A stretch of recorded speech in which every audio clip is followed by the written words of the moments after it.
Hi, this is Tom for Waterwise Botanicals, and I'm going to teach you some things today. It has to do with planting plants, and I'm going to show you a couple of techniques that are always going to improve your results.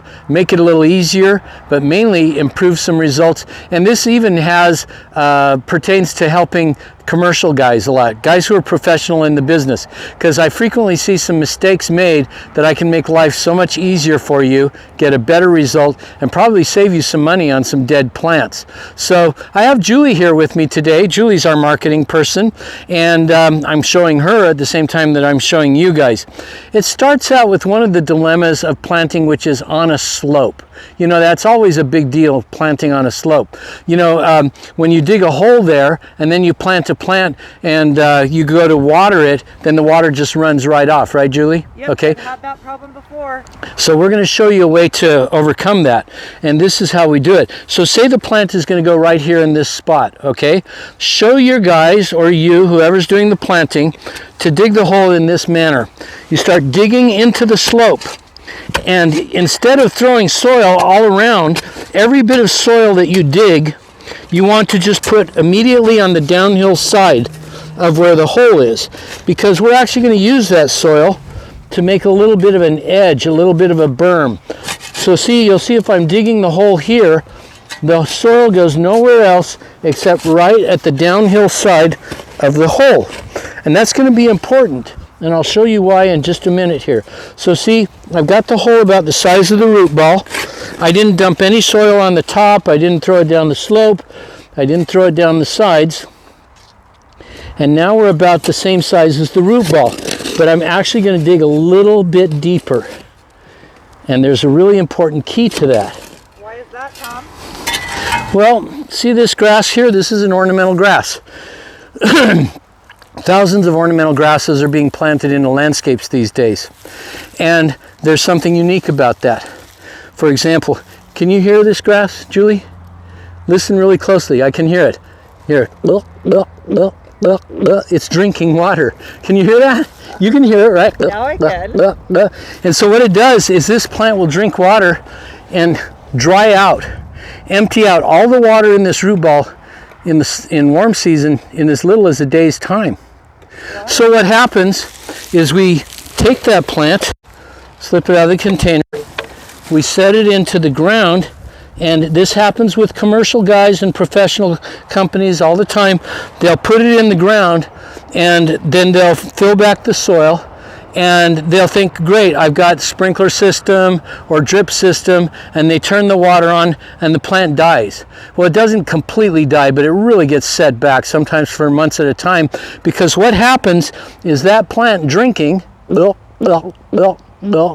can dry out the root ball even if the surrounding soil is wet in a day's time. It can dry it out that fast. And so what we're doing now is we're actually going to make a little bit of a basin, a pocket around the root ball so that water can press in from the top and get that root ball wet, even though it's very dry and the surrounding soil is wet, but the roots can't get that water yet.